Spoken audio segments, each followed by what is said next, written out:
రూపాంతరము ఉంటుంది. అక్క చెల్లి తమ్ముడని వినండి, ఈ రాత్రికాల సమయంలో ఈ ఉపవాస కూడికల ద్వారా నా దేవుడు నిన్ను బలపరచునుగాక, నా దేవుడు నిన్ను బలపరిచి ఉన్నతమైన స్థితికి నడిపించునుగాక. నువ్వు ఇరుకులో ఉన్నావు, విశాలతలోనికి ఆయన నిన్ను నడిపించునుగాక. కష్టములో ఉన్నావు, నా దేవుడు ఉన్నతమైన స్థితికి నిన్ను నడిపించునుగాక. అక్క చెల్లి తమ్ముడని వినండి, భయపడకు, దేవుడు నీకు సహాయం చేయడానికి సిద్ధంగా ఉన్నాడు. ఈ ఉపవాస కూడికల ద్వారా దేవుడు గొప్ప కార్యాలు చేయబోతున్నాడు. ఒకటి, ఆయన నిన్ను జ్ఞాపకం ఉంచుకున్నాడు. ఆయన నిన్ను జ్ఞాపకం ఉంచుకున్నాడు. అనేక మంది ఉపవాస కూడికలు పెట్టి పోస్ట్ పోన్ చేసేశారు, మీటింగ్లు పెట్టి వాటిని వాయిదాలు వేసేశారు, ఫ్లెక్సీలు ఆపేశారు. ఏమండి వినండి పిల్లరా, ఎందుకో తెలుసా? వర్షం వర్షం వర్షాలని. రేపు చూద్దాంలే, ఎల్లుండి చేద్దాంలే. ఏమండి వివాహాల కోసం డేట్లు పెట్టుకొని పిల్లరా, ఏమండి రాత్రికి రాత్రి వరదల్లో కుట్టుకుపోయి చచ్చిపోయారు చాలా మంది. ఏమండి విజయవాడ అంతా చూస్తున్నాం మనము, నీట మునిగిపోయింది. సంతోషాలన్నీ కూడా కన్నీటిమయమైపోయాయి. వినండి పిల్లరా, ఏమండి భయంకరమైన పరిస్థితుల్లోని మన చుట్టూ ప్రాంతాలు ఉంటే మనము దేవుని సన్నిధిని అనుభవిస్తున్నాము. ఆయన నేను జ్ఞాపకం చేసుకుంటున్నాడు. ఏదో కోల్పోయింది నా దేవుడు నీకు ఇవ్వబోతున్నాడు. దేనినో నువ్వు నలిగిపోతున్నావు, నా దేవుడు ఈ కూడికల ద్వారా నిన్ను బలపరచబోతున్నాడు. నా ప్రియమైన స్నేహితులారా గమనించండి, యెహోవా మనలను మరిచిపోలేదు.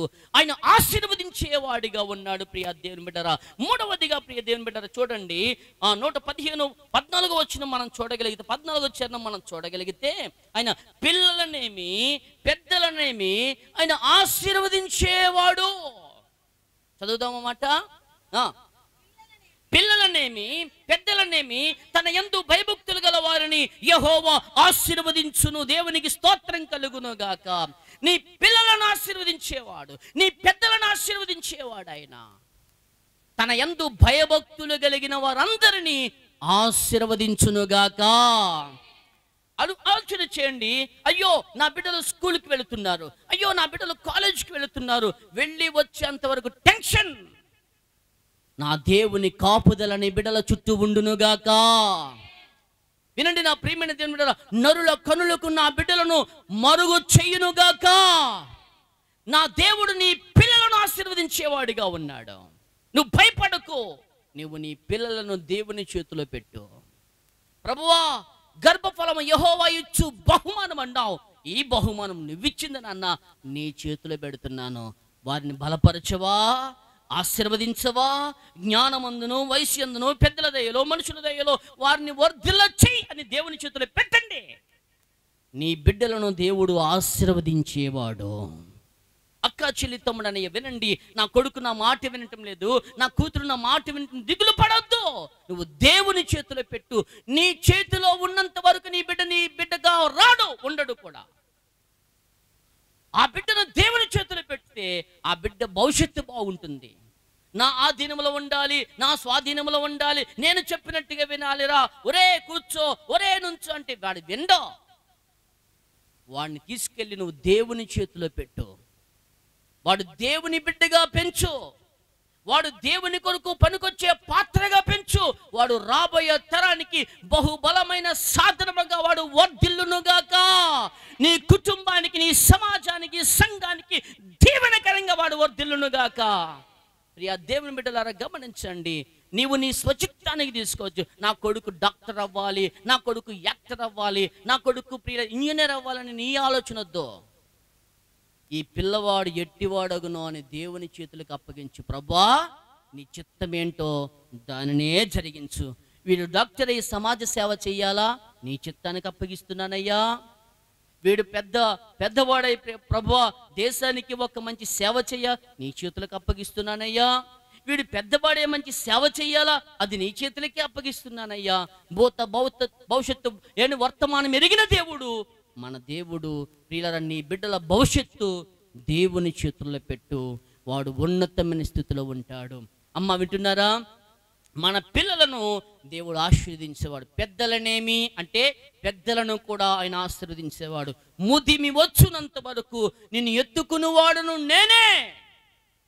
ఏమండి, వారు ముసలితనమందు చిగురు పెట్టి పచ్చగా ఉంటారట. దేవునికి స్తోత్రం కలుగును గాక. ఏమండి, నీ ఇంటిలో వృద్ధ తల్లిదండ్రులను బట్టి నువ్వు బాధపడుతున్నావేమో. ఏమండి, వారు ఒక వయసుకు వచ్చేటప్పటికి వారికి సరిగా వినబడదు, చాదస్తం పెరిగిపోతుంది. ఏమండి, వారిని బట్టి నువ్వు కుమిలిపోవద్దు. నీ పెద్దలను కూడా దేవుడు ఆశీర్వదించే దేవుడు, వారికి శక్తినిచ్చేవాడు, వారికి బలమునిచ్చేవాడు, వారికి దేవుడు కృపతో నింపేవాడిగా ఉన్నాడు. ఆయన ఈ రాత్రి పెద్దలను ఆశీర్వదించునుగాక, వారికి మంచి ఆరోగ్యమును, శక్తిని, బలమును అనుగ్రహించునుగాక. పెద్దలను ప్రేమించండి. నీవు భూమి మీద దీర్ఘాయుష్మంతుడగినట్లుగా నీ తల్లిని, తండ్రిని సన్మానించు. ముసలి వాళ్ళని తోలనాడద్దు. వృద్ధాప్యంలో ఉన్నారని వాళ్ళని ఎగతాళిగా చూడొద్దు. ఒకరోజు మనము కూడా వృద్ధులమైపోతాం. నువ్వు ఏది విత్తుతావో అదే పంట కోస్తావో. అర్థమవుతున్న మాటలు వినండి ప్రియ దేవుని బిడ్డలారా. అందుకనైనా పెద్దలను ఆశీర్వదించేవాడిగా ఉన్నాడట. ఇంకా చదువుదాం ఆ మాట. తన యందు భయభక్తులు కలిగిన వారిని ఆశీర్వదిస్తాడు. అమ్మ, ఏముండాలట? భయభక్తులు. ఏమండి, దేవుడంటే ఏమండి, భయభక్తులు కలిగి ఉండాలి మనం. ఏముంటుందో తెలుసా? ఈ రోజున పిల్లరా, భక్తి ఉంటుంది కానీ భయం ఉండట్లా. ఏముంటుంది? భక్తి ఉంటుంది. ఆదివారం మందిరానికి వెళ్ళాలి. ఏంటిది? భక్తి. అమ్మా, వింటున్నారా? ఒక ఆయన నెత్తి మీద పొలమో పెట్టుకున్నాడు, నోట్లో చొట్టెట్టుకున్నాడు. వింటున్నారా? నోట్లో చొట్టెట్టుకున్నాడు, నెత్తి మీద పొలలు కట్టెట్టుకున్నాడు, చేతికి కత్తి పట్టుకొని నడుచుకుంటూ వెళ్తున్నాడు. ఈ లోపల చర్చి కనిపించింది, సిలువ ఉంది. వెంటనే ఆ మోపు పక్కన పెట్టాడు, చెప్పులు తీశాడు, చుట్ట పక్కన పెట్టుకున్నాడు. ఏమండి, చెప్పులు తీసొచ్చి అన్నాడు. ఏంటిది?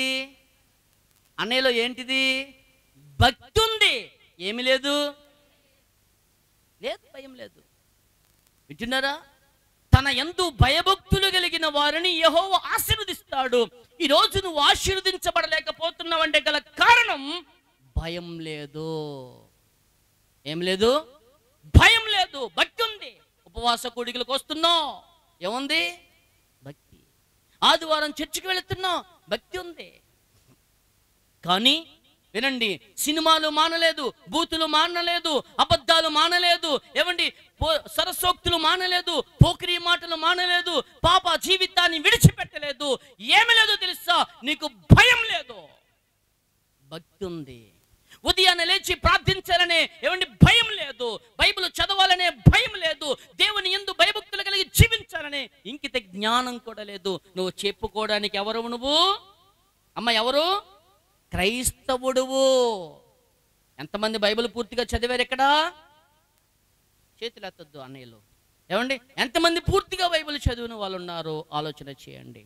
ఈ రోజున బైబిల్ గ్రంథాలు మన చేతిలో ఉన్నాయి, మన ఇంటిలో ఉన్నాయి, కానీ మన హృదయం అనే పలకల మీద రాసుకుంటున్నామా?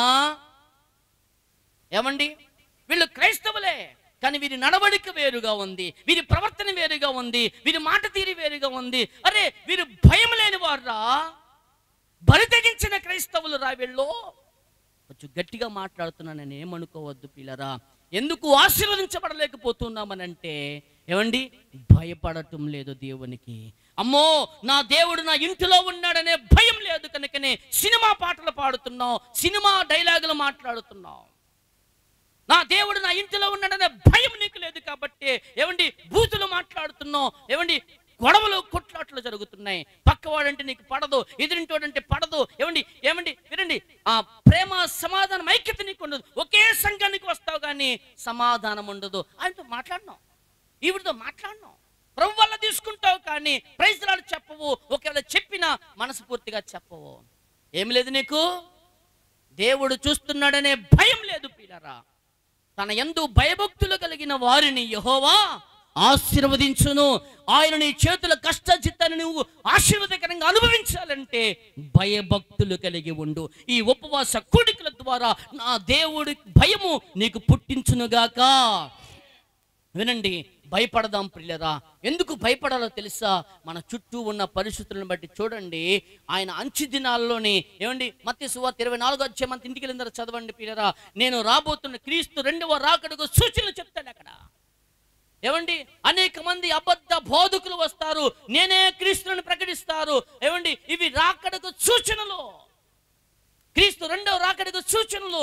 అబద్ధ క్రైస్తవులు, అబద్ధ బోధలు, అబద్ధికులు అనేక మంది వచ్చి అబద్ధ ప్రవక్తలు వస్తారు. ఇవి రాకడకు సూచనలు. అవి జరుగుతున్నప్పుడు నా రాకడది సమీపంగా ఉందని మీరు గుర్తించండి. ప్రజెంట్ ఏమండి, నేటి సమాజంలో ఎన్ని భయంకరమైన దుర్బోధలు ప్రియులారా. పరలోకపు తల్లి అంటాడు ఒకడు, బ్రహ్మం బోధలు అంటాడు ఒకడు ప్రియులరా, యెహోవా సాక్షులు అంటాడు ఏమండి ప్రియులరా, సబ్బాత్ అంటాడు మరొకరు ప్రియులరా, ఏమండి మార్మనిజం ప్రియులరా, రకరకాల బోధలు దుర్బోధలు వచ్చేసాయి. అమ్మ పరలోకపు తల్లి సంఘముల ప్రియులరా, మా రాజమండ్రిలోనే 600 మంది ఉన్నారు, యెహోవా విట్నెస్ వాళ్ళు ఉన్నారు. వినండి, దుర్బోధలు వచ్చేసాయంటే క్రీస్తు రాకడకు సూచనలు, ఆయన త్వరగా వస్తున్నాడు. అమ్మ వింటున్నారా? ఏమండి, కరువులు, యుద్ధాలు, భూకంపాలు ఆల్రెడీ మనం చూస్తున్నాం. ఏమండి, ఇజ్రాయెల్పై, ఏమండి గాజాపై భయంకర యుద్ధాలు మనం చూస్తున్నాం. కరువులు వచ్చేసాయి, ఏమండి ప్రళయాలు జరుగుతున్నాయి, భూకంపాలు జరుగుతున్నాయి.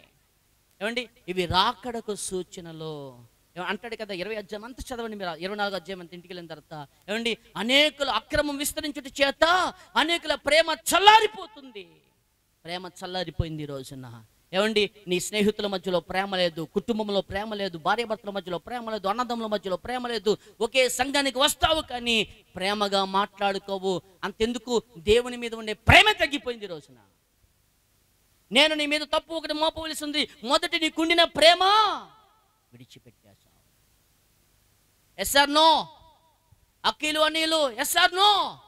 ఉందా లేదా ఆ ప్రేమ అంటే? లేదు. ఒకప్పుడు ఉన్న ప్రేమ, ఒకప్పుడు అందరికంటే ముందే ఏమండి దేవుని మందిరానికి వచ్చి మోకాళ్ళ మీద ఉండి ప్రార్థన చేసేదానివి, ప్రార్థించేవాడివి. ఇప్పుడు ఆ ప్రార్థన లేదు. ఒకప్పుడు ఆరాధన చేస్తూ ఉంటే హృదయము పగిలి హృదయములో నుంచి కళ్ళంటే నీళ్లు కారుతూ దేవుని స్తుతించేదానివి. ఇప్పుడు లేదు. ఒకప్పుడు ఉదయాన్నే లేచి బైబిల్ చదివితేనే కానీ ఏ పని చేసేదానివి కాదు, ఏ పని చేసేవాడివి కాదు. అసలు ఈరోజు బైబిలే ముట్టుకోవడం మానేస్తున్నావు. ఏమండి, ఒకప్పుడు ఏమండి బంధువుల ఇంటికి వెళ్ళినప్పుడు సినిమా చూడను, సీరియల్ పెట్టారా, బయటికి వెళ్ళి కూర్చుండేదానివి. ఏమమ్మా అక్క అంటే, రే అక్క దేవుణ్ణి నమ్ముకుందరు, కట్టే టీవీ. ఎవరన్నా బూతులు రే అక్క చెల్లి అన్నీ దేవుణ్ణి నమ్ముకున్నాడు.